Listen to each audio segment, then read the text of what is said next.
record on this computer, approve on this computer, record with the cloud. Sure this is going. Live stream any second here. There we go. Hello, everyone. This is Dr. Roger Paul, and tonight we are going to continue our study on paper with the Urantia Book on paper 140, the Ordination of the 12. And this is on page 1568 of the original book, or paper 140 in the rest of the books, 01. All right, let me swap this out to the next one. I think we're ready to go. You okay, dude? Okay. There we go.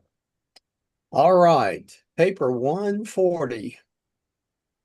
Just before noon on Sunday, January 12th, AD 27, Jesus called the apostles together for their ordination as public preachers of the gospel of the kingdom. The 12 were expecting to be called almost any day, so this morning they did not go far from the shore to fish. Several of them were lingering near the shore, repairing their nets and tinkering with their fishing paraphernalia. That's a word, isn't it? Paraphernalia. All right, Diane, would you take the next one? As Jesus started down the seashore calling the apostles, he first hailed Andrew and Peter, who were fishing near the shore. Next, he signaled to James and John, who were in a boat nearby, visiting with their father Zebedee, as mending their nets. 2 by 2, he gathered up the other apostles, and when he had assembled all 12, he journeyed with them to the highlands north of Capernaum, where he proceeded to instruct them in preparation for their formal ordination. So they were all kind of hanging out, kind of fishing and fixing things, waiting for this big event. All right.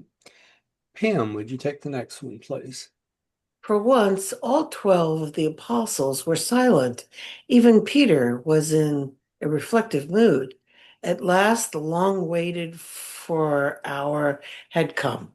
They were going apart with the master to participate in some sort of solemn ceremony of personal consecration and collective dedication to the sacred work of representing their master in the proclamation of the coming of his Father's kingdom.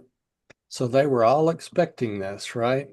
And here's a picture of where they were. You can't see it very well on this one, but on the website it comes up really well. Let me see if I can actually show y'all this picture on the website, because it is really a nice picture. Let me do this here. Let me stop the share. Share. That's where I just was. Here we go. Google Chrome. Here we go. Y'all see that a little better? Yes. No, it's about the same. About the same. About the same. All It's right. clearer. Yeah, it's a little clearer, not by much.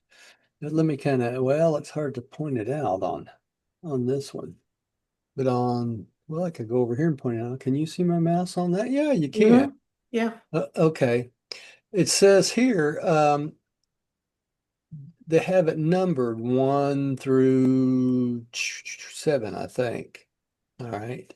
And it says, number 1, after 5 months of training, Jesus takes the 12 apostles to the highland, January 12th, 27, Sunday.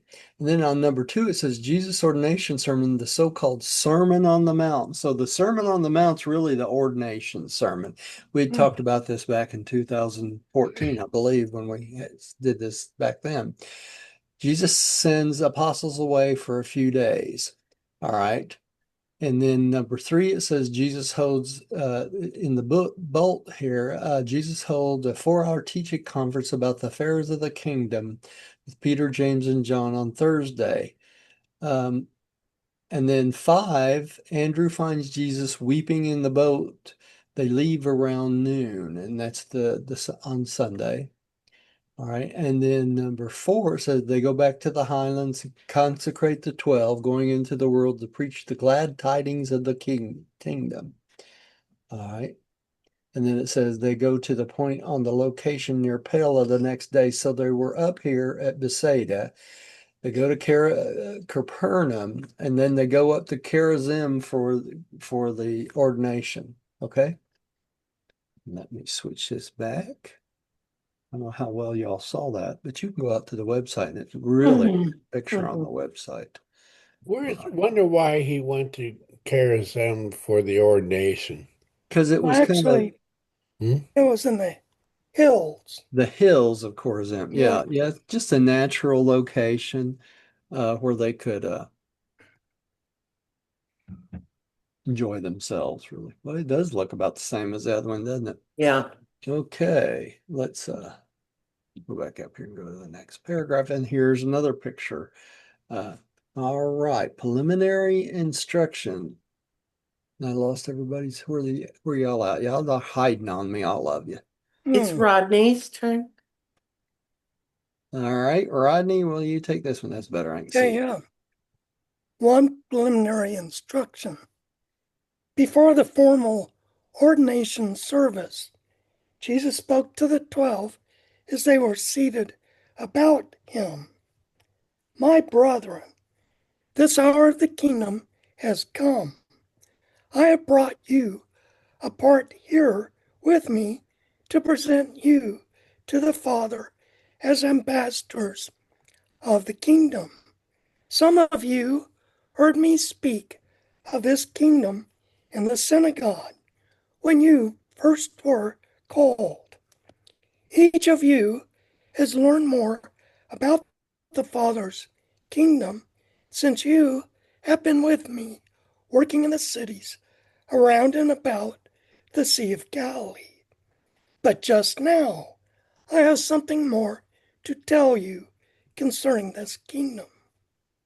Okay, I'm not going to comment much on this because these are all Jesus's words on these next few slides. So, Gary, would you take the next one? The new kingdom which my Father is about to set up in the hearts of this earth children is to be a everlasting dominion. There shall be no end to this rule of my Father in the hearts of those who desire to do his divine will. I declare to you that my Father is not the God of Jew or Gentile. Many shall come from the east and from the west to sit down with us in the Father's kingdom, which many of the children of Abraham will refuse to enter his new brotherhood of the rule of the Father's Spirit in the hearts of the children of men. So Okay. many of the Jewish children will refuse to enter his new brotherhood. Yeah, he knew this would happen, right? He understood that this would happen. Okay, the other thing is he's here for all people, all beings, even the aliens. Okay, so he's here for everyone. And he also clarifies the fact that once this kingdom is started, once they started this, it will go on forever. It will never end, right? As long as you do the will of God the Father. All right. I just if he's saying the earth will go on forever, No, the kingdom within the hearts of men will go on forever. It's not got anything to do with physical matter. okay. Okay, it's all in the spiritual I wanted to act. clarify that. Yeah. The power of this kingdom shall consist not in the strength of armies, nor in the might of riches, but rather in the glory of the divine Spirit that shall come to teach the minds and rule the hearts of the reborn citizens of this heavenly kingdom, the sons of God. What is he talking about there? The Spirit of truth, right? This is the brotherhood of love wherein righteousness reigns, and whose battle cry shall be peace on earth and goodwill to all men. This kingdom, which you are so soon to go forth proclaiming, is the desire of the good men of all ages, the hope of all the earth, and the fulfillment of the wise promises of all the prophets. So this Mm. kingdom that he's starting is bringing those prophecies into being. Okay, Diane. Mhm. So for you, my children, and for all others who would follow you into the kingdom, there is set a severe test. Faith alone will pass you through its portals, but you must bring forth the fruits of my Father's Spirit if you would continue to ascend in the progressive life of the divine fellowship. Verily, verily, I say to you, not everyone who says, Lord, Lord, shall enter the kingdom of heaven, but rather he who does the will of my Father who is in heaven. So just because you claim to be a Christian, or just because you claim to follow Jesus, does not necessarily mean you're going to go on indefinitely in the mansion worlds. You have to start to develop and produce spiritual fruit. And what are we talking about? He gives a whole sermon on this in another place, the fruits of the Spirit. Okay, and we'll talk about that when we get to that again. But the fact is this: the key to staying in the kingdom is doing what? The will of the Father. The will of the following God's lead, right? All right. Pam, would you take the next one? Yes, your message to the world shall be, seek first the kingdom of God and his righteousness, and in finding these, all other things essential to eternal survival shall be secured therewith. And now would I make it plain to you that this kingdom of my Father will not come with an outward show of power or with unseemly demonstration. You are not to go hence in the proclamation of the kingdom, saying, it is here or it is there, for this kingdom of which you preach is God within you. Okay, so he always comes back to the message is God is within you, and your duty, your whole duty as a human being and those afterwards, after the human uh, proclamation in our life, is to follow the will of God and seek spiritual values, is it not? Mm. That's our whole work. All this other stuff we do in life is unimportant. It really is. It's the seeking of the spiritual life that will straighten out the world and get us all to light and life and will add experience to the supreme. Okay? Preach a whole sermon on that. Okay, Rodney. Whosoever would be great in my Father's kingdom shall become a minister to all. And whosoever would be first among you, let him become the server of his brethren. But when you are once truly received as citizens in the heavenly kingdom, you are no longer servants, but sons, sons of the living God.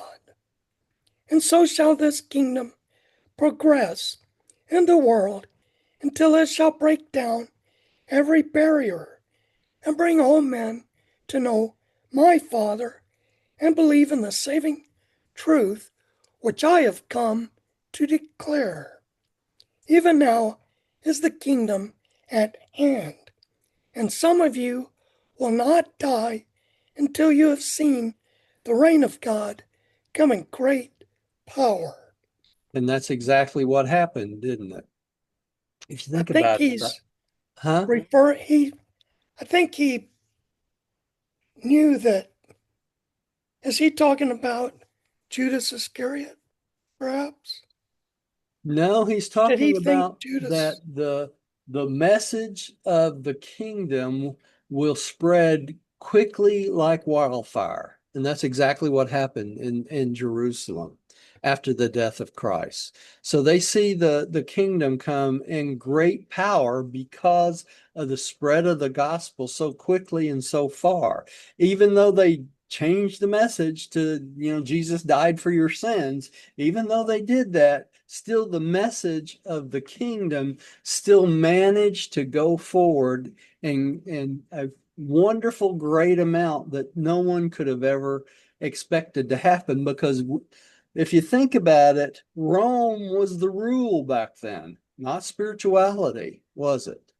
So the spiritual uplifting of that period of time was so fantastic, it's hard to believe. And that's what we're tinkering on the brink of right now, believe it or not. The world is so messed up with materialism and physical stuff and money and all these other things that we're going to have to get over this for this spiritual awakening to happen on this planet. And it's tinkering on that. It's right now, things are changing so quickly, we can't even keep up with it. So it makes me wonder if it will have something to do with the spread of AI, that this will help this happen. For some reason, I thought Jesus was referring to the Spirit of truth coming when he said, Well, when you're right the reign about of that. God. Yeah, you're right about that, Rodney, because the Spirit of truth is why the power that the church had the power to spread the gospel so fast, right? Because that's when it started, if you think about it, right? All right. Good interpretation. All right. Who's up next? Gary. Huh? Gary? Gary. Oh, okay. Well, I'll take the next one because Gary's gone.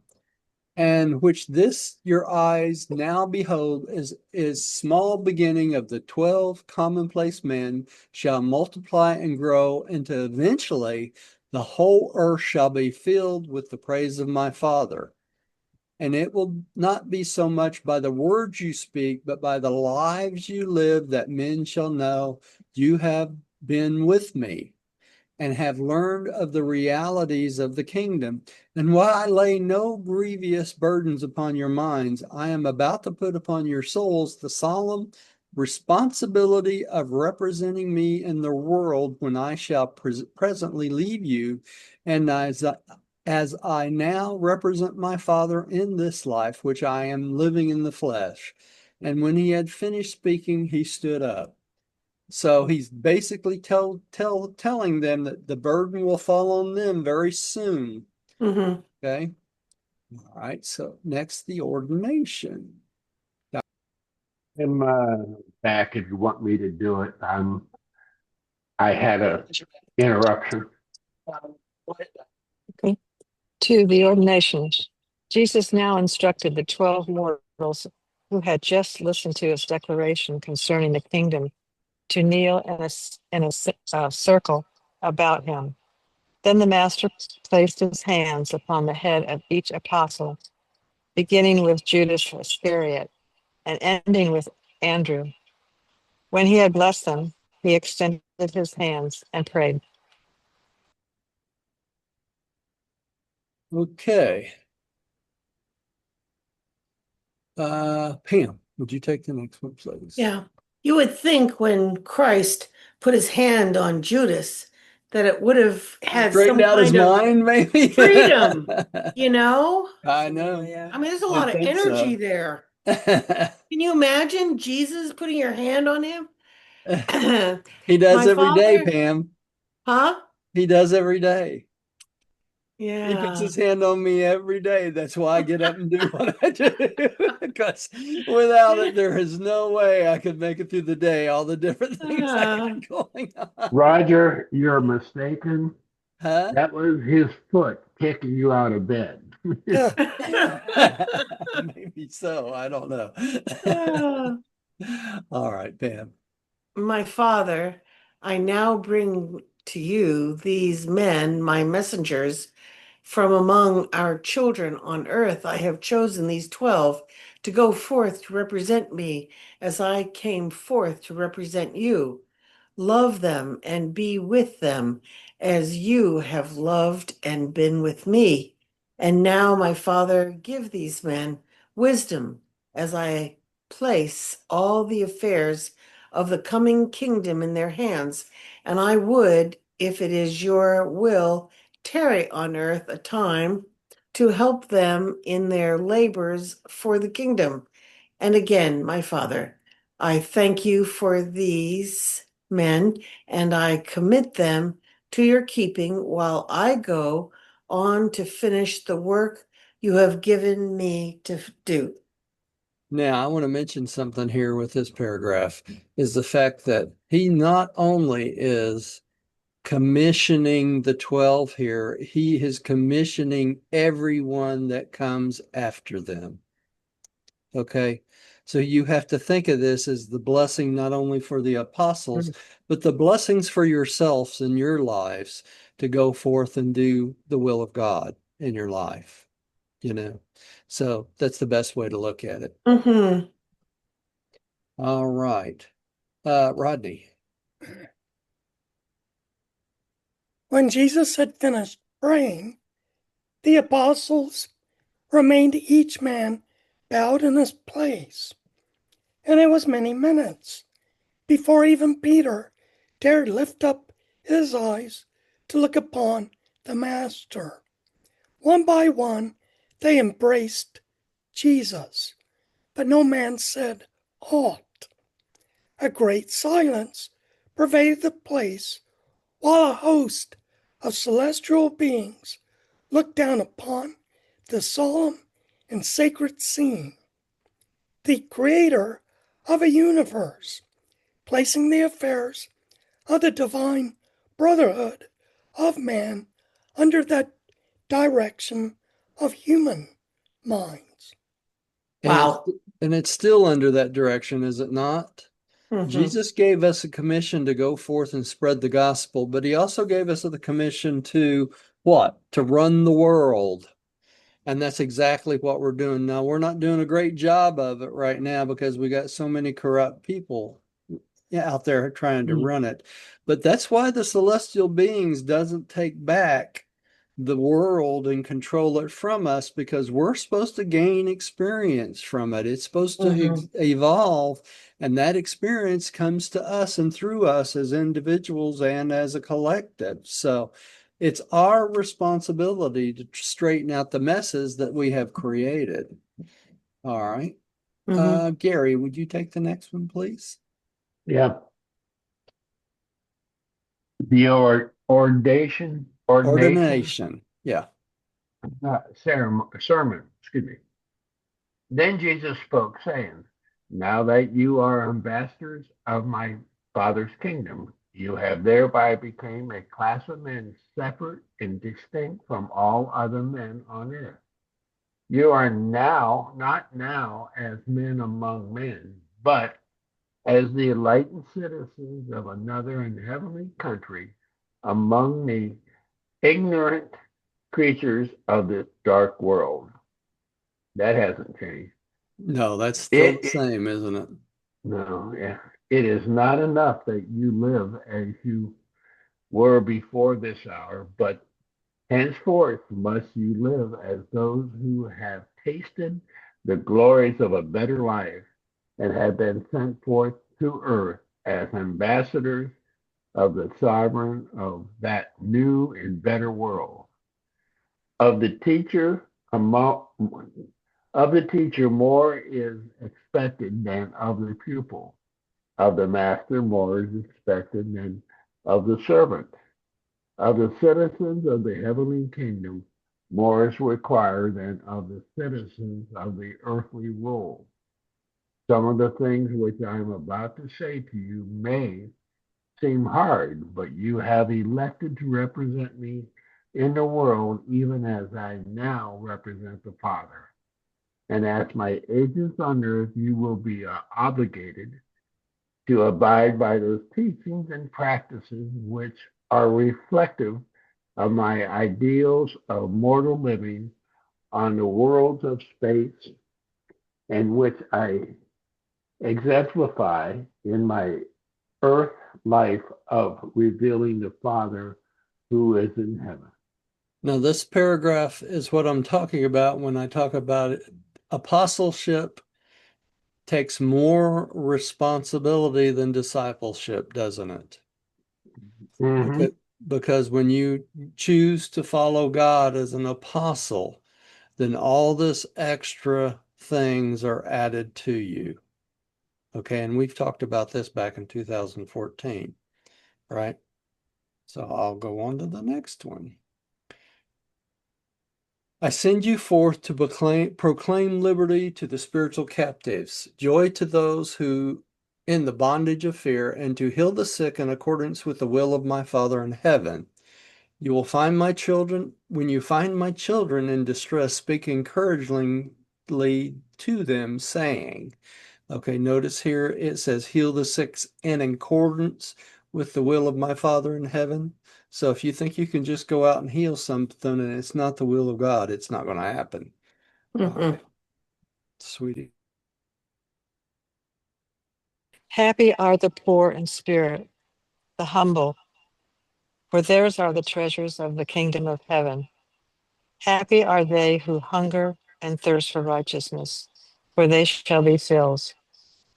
Happy are the meek, for they shall inherit the earth. Happy are the pure in heart, for they shall see God. Pam, would you take the next one? Mhm. And even so, speak to my children these further words of spiritual comfort and promise. Happy are they who mourn, for they shall be comforted. Happy are they who weep, for they shall receive the spirit of rejoicing. Happy are the merciful, for they shall obtain mercy. Happy are the peacemakers, for they shall be called the sons of God. Happy are they who are persecuted for righteousness' sake, for theirs is the kingdom of heaven.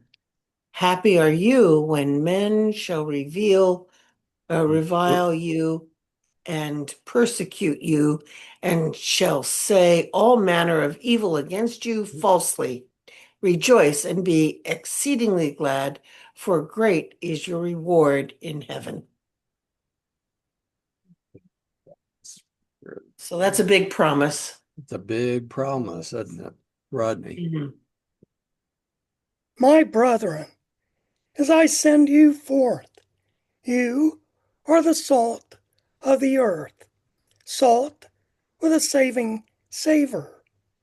But if this salt has lost its savor, wherewith shall it be salted? It is henceforth good for nothing but to be cast out and trodden under foot of men. So really, this is a challenge here, isn't it? Mhm. I'm sending you forth, and you are the salt of the earth. And if you change nothing, then your salt is useless, right? So it's our responsibility to make changes for things around us, right? Gary, I've would got you a take different I've got a different take on that. I see them as the salt, and if they change, they're useless. if they what? They change? Yeah, if they stray from the path, they're useless. That's They true. will lose. Okay. That's true. It's a good interpretation of it too. All right, Gary, would you take the next one? Yep. You are the light of the world. A city set upon a hill cannot be hid. Neither do men light a candle and put it under a bush, but on a candlestick, and give it light to all who are in the house. Let your light so shine before men that they may see your good works and be led to glory, your Father who is in heaven. So don't hide when you're doing your good works, right? I am sending you out into the world to represent me and to act as ambassadors of my Father's kingdom. And as you go forth to proclaim the glad tidings, put your trust in the Father, whose messengers you are. Do not forcibly resist injustice, Put not your trust in the arms of the flesh. If your neighbor smites you on the right cheek, turn to him the other also. Be willing to suffer injustice rather than go to the law among yourselves. Don't sue each other, right? In kindness and mercy, minister to all who are in distress and need. All right, Mhm. Diane. I say to you, love your enemies, do good to those who hate you, bless those who curse you, and pray for those who desperately use you. Spitefully, excuse me, Mm. who spitefully use you. And whatsoever you believe that I would do to men, do you also to them. Right, and that's the good things, right? Not the bad Mm. things. Mhm. Pam, would you take just the good? Just the good, right? Your Father in heaven makes the sun to shine on the evil as well as upon the good. Likewise, he sends rain on the just and the unjust. You are the sons of God. Even more, you are now the ambassadors of my Father's kingdom. Be merciful, even as God is merciful. And in the eternal future of the kingdom, you shall be perfect, even as your heavenly Father is perfect. Notice he put that into the future, right? Because we're nowhere Mm. near perfect now. Mhm. Right? Yeah. Rodney, would you take the next one? You are commissioned to save men, not to judge them. At the end of your earth life, you will all expect mercy. Therefore, do I require of you during your mortal life that you show mercy to all your brethren in the flesh. Make not the mistake of trying to pluck a mote out of your brother's eye when there is a beam in your own eye. Having first cast the beam out of your own eye, you can the better see to cast the mote out of your brother's eye. Judge not, so you shall not be judged, right? That Mm. was perfectly here. All right. Gary, would you take the next one, please? Discern the truth clearly. Live the righteous life fearlessly. And so shall you be my apostles and my Father's ambassadors.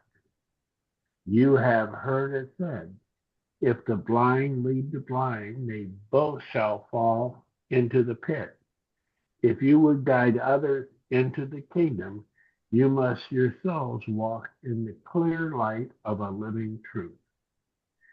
In all the business of the kingdom, I exhort you to show just judgment and kings not wisdom.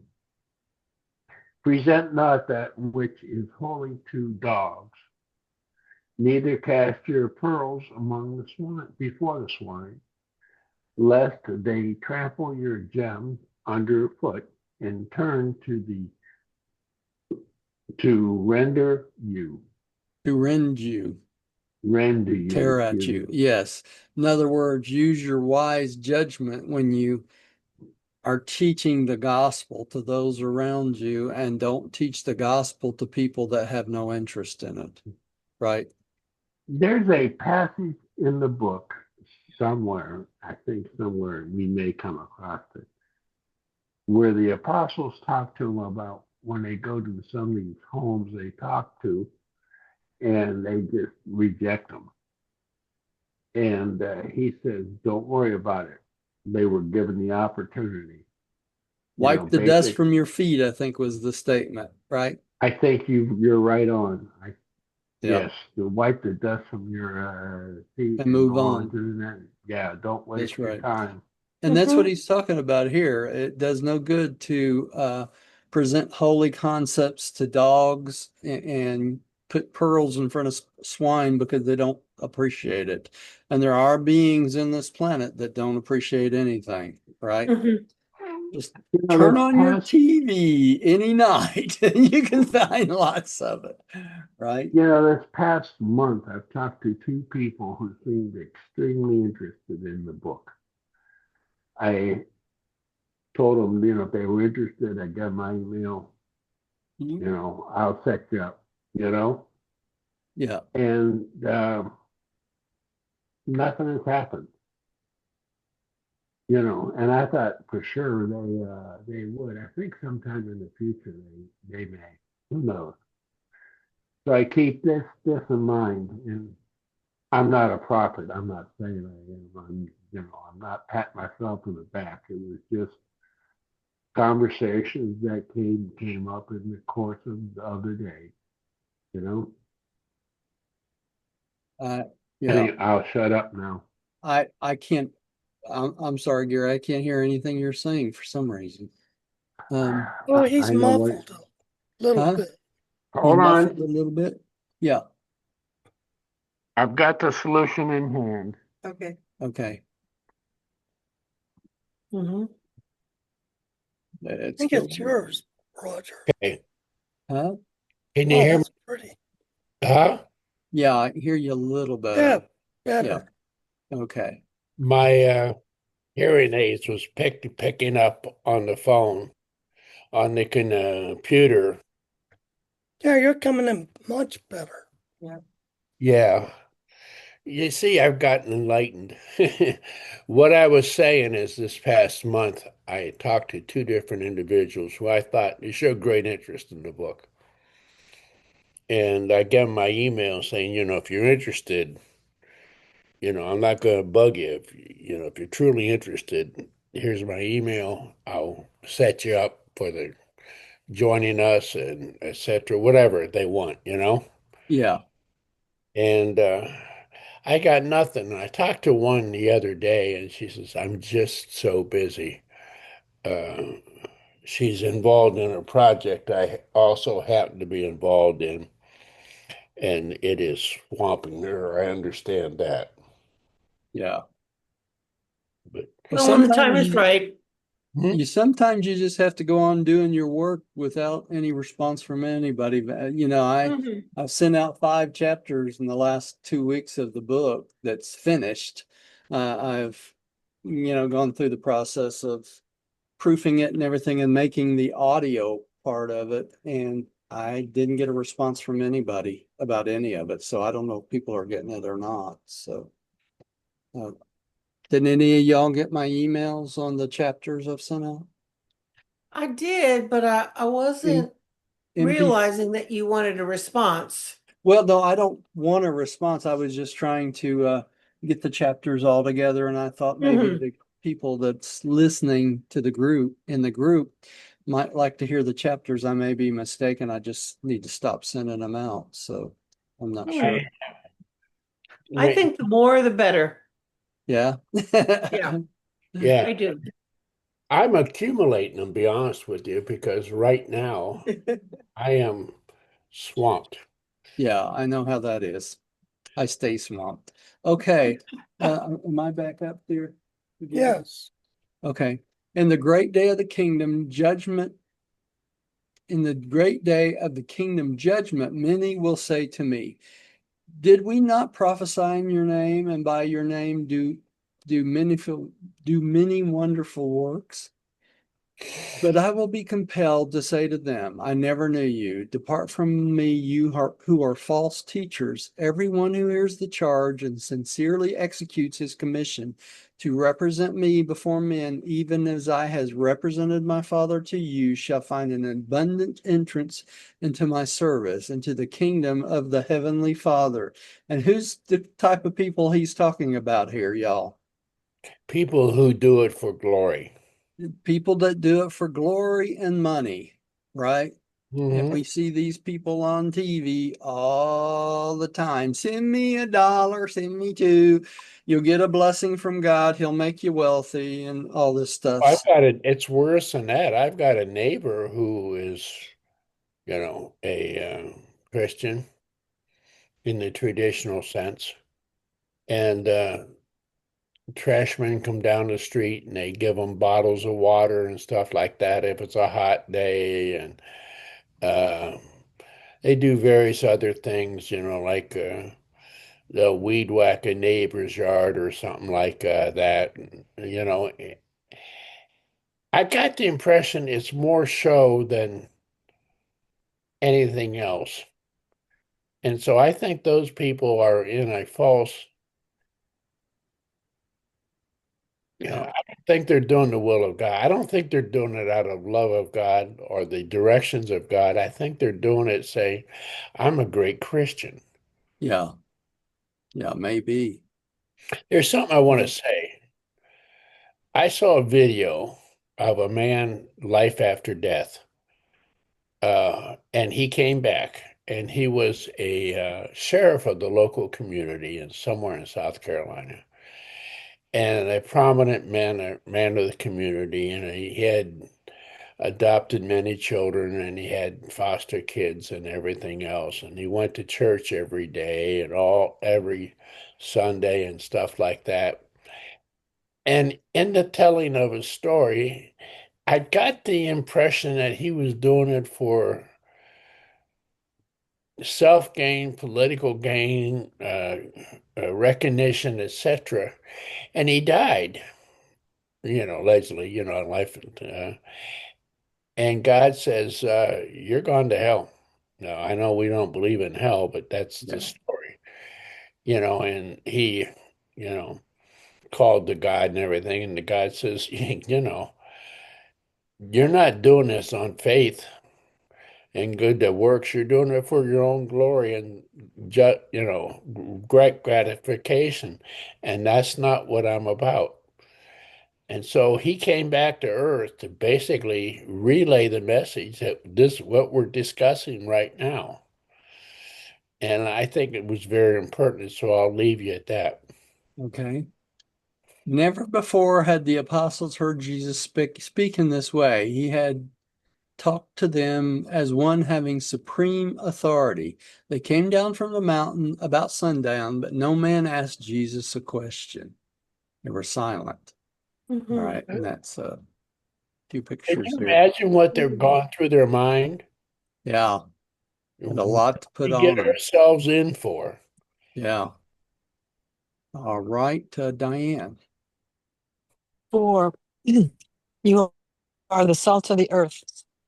The so-called Sermon on the Mount is not the gospel of Jesus. It does contain, oh wait,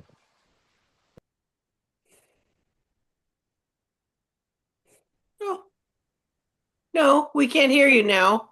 You're muted now. Yeah. oh, okay. Just, yeah, Yeah. oh, jeepers. Yeah. No, not really. No, anyway. Okay. Yeah, I got mixed up. 4. You are the salt of the earth. The so-called Sermon on the Mount is not the gospel of Jesus. It does contain much helpful instruction, but it was Jesus' ordination charge to the 12 apostles. It was the master's personal commission to those who were to go on preaching the gospel and aspiring to represent him in the world of men, even as he was so eloquently and perfectly representative of his Father. Can I ask Amen. something? What was the Sermon on the Mount? I can't. That was the ordination sermon. People put it in the Bible as the Sermon on the Mount. They made no connection with the ordination of the apostles. Ah. That. That's the difference. Mm. Okay, so if you look it up in the Bible, it says nothing about it being the ordination of the apostle, but that's what the Sermon on the Mount was about. Okay, Now I get the connection you get the Mhm. connection now? Okay, very slowly. so glad to enlighten you. It was Okay. difficult. Okay, Pam, would you take the next one? You are the salt of the earth, salt with a saving savor. But if this salt has lost its savor, wherewith shall it be salted? It is henceforth good for nothing, but to be cast out and trodden under foot of men. What is he saying here?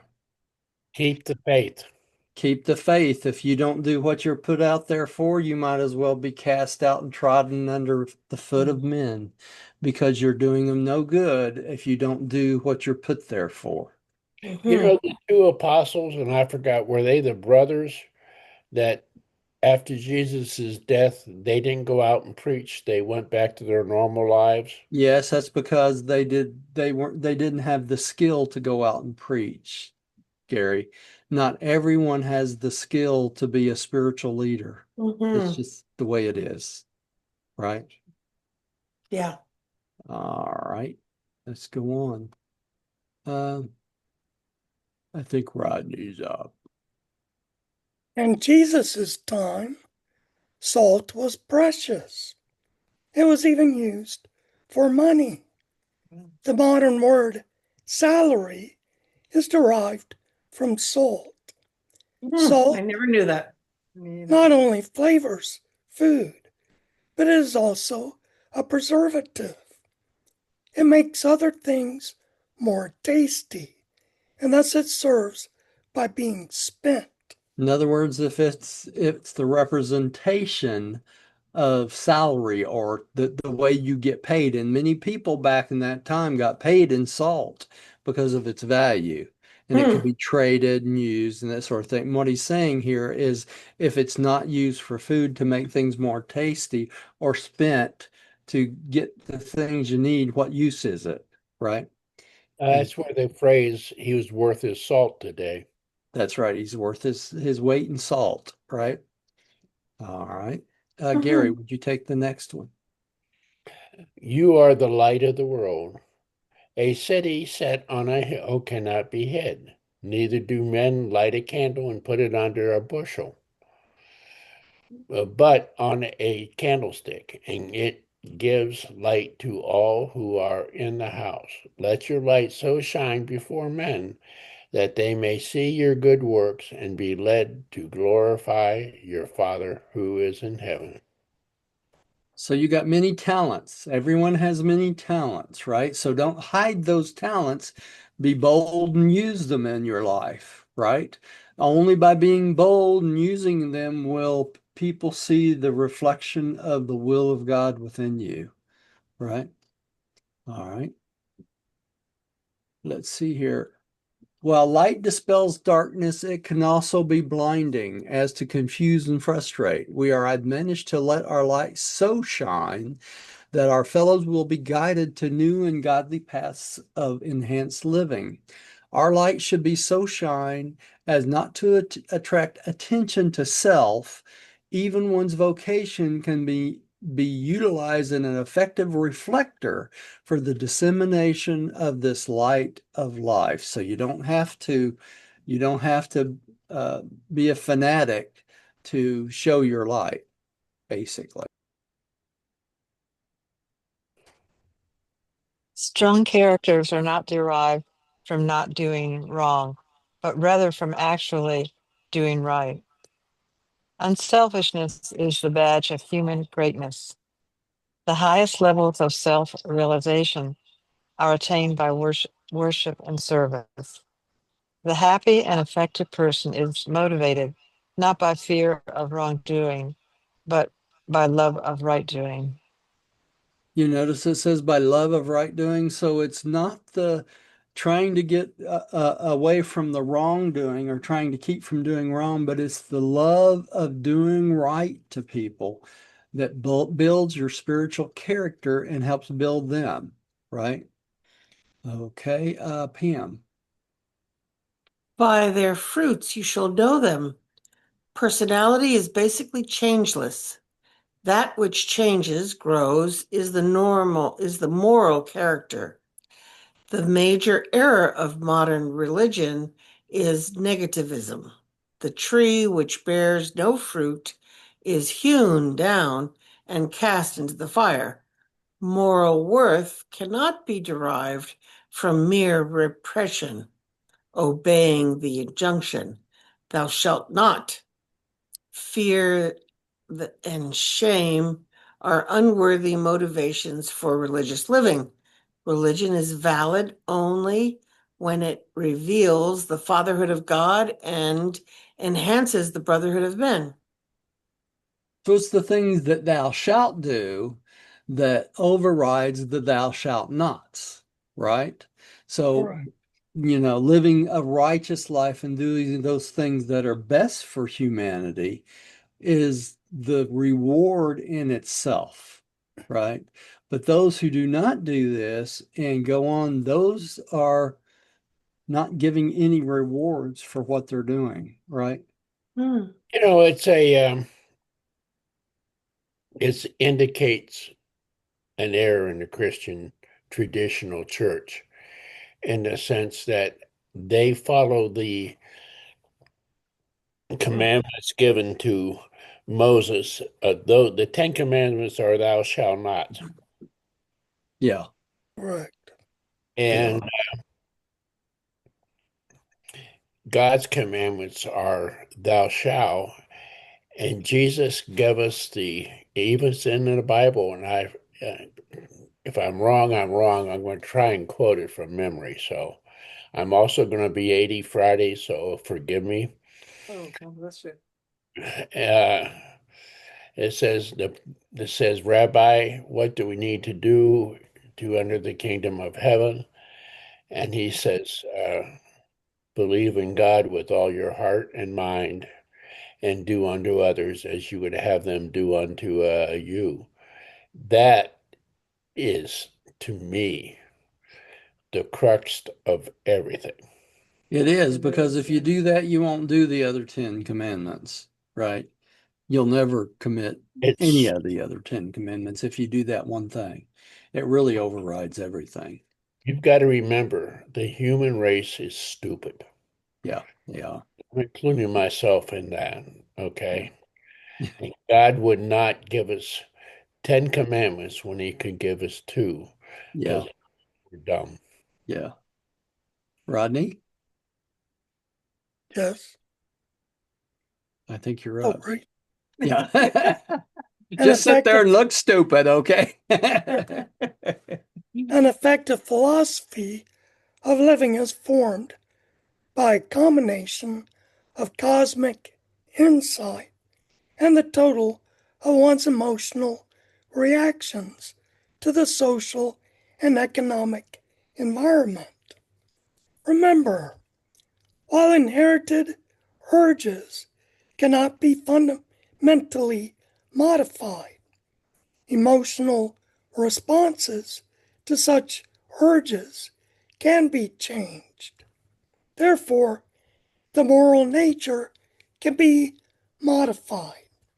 Character can be improved. In the strong character, emotional responses are integrated and coordinated, and thus is produced a unified personality. Deficient unification weakens the moral nature and engenders unhappiness. Would you like to explain all that, Roger? Sure. Sure, I'd love to if I got enough time here. That is profound. It And really is.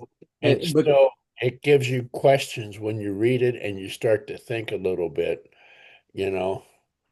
well, the crux of it is this. Everyone says it's my nature to do this and it's my nature to do that. Like it's my nature to drink, it's my nature to chase women, it's or men, whichever it is. Okay, it's my nature to sin against my neighbor, it's my nature to lie all the time. But in reality, all these are fundamental urges and emotional responses to stimulus. And you can change the response to any stimulus at any time in your life, and those responses become habitual. And when those responses become habitual, you're going by the will of God rather than your own will. And so these defective personality traits can be changed in anyone, and you can become a more moral and endearing person to the rest of the world by changing these emotional responses to stimulus. So if you see a beautiful woman, you don't have lustful thoughts. You think that's a beautiful woman. God's blessed her in a great amount. So, that sort of thing. So everything out there which you chase as what you would call sin can be changed and modified into a positive response in your life and make your life a whole lot happier. Is that a good enough explanation? Yes. Yeah.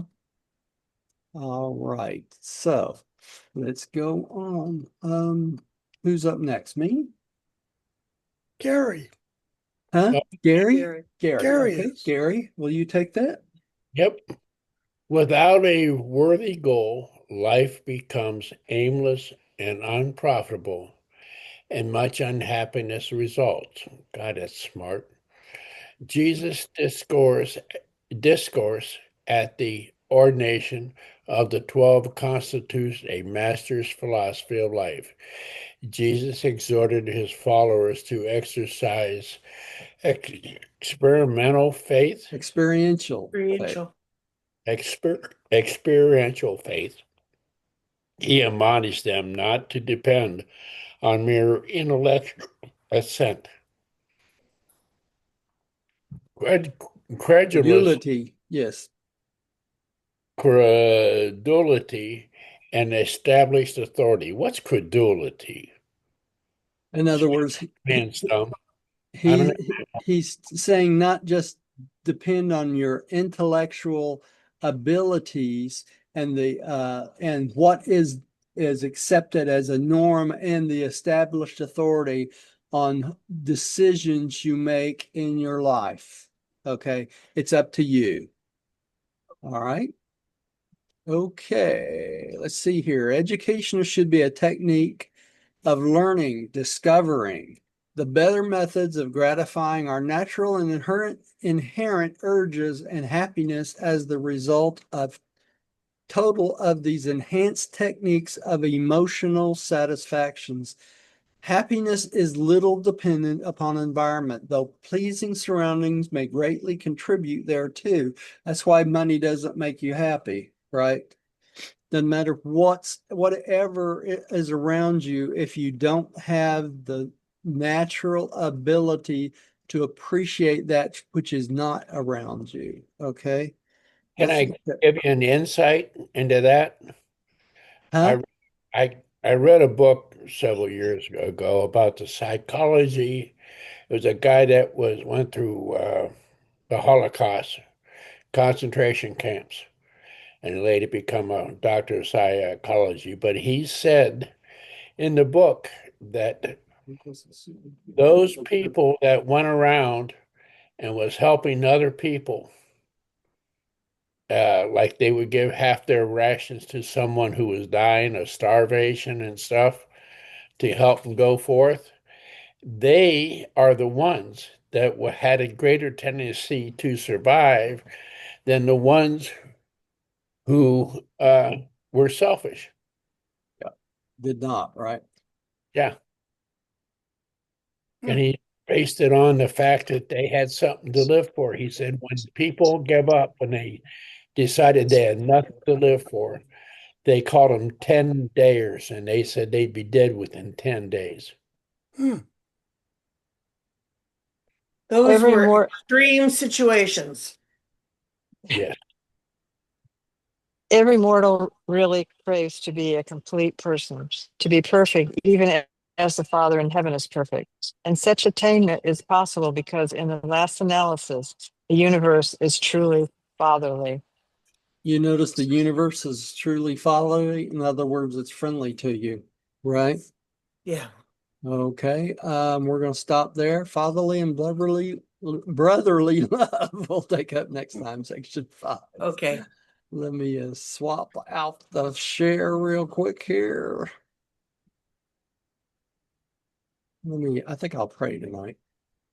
I believe that God is my paradise Father, then only by faith am I saved. No sacrifice is necessary. By the same faith, I become a child of God and know that all men and women are my brothers and sisters. We know the Son of God, the sovereign of our universe of Nebadon, is Christ Michael, Jesus of Nazareth. By allowing the will of God to become my will, I will someday stand in the presence of the Paradise Father. In the name of Christ Michael, Jesus of Nazareth. Amen. Amen. And thanks everyone for coming to. It's exactly 7 o'clock, so we made Oh, it right on time. right on. I didn't think I was going to get that in. Okay. So, all right, y'all. I will see y'all Thursday if the Yes. rise. All right. Thanks for Thank coming. you. We love you guys. We'll see you then. Thank you. Bye bye. Love you guys. I love you too. Bye.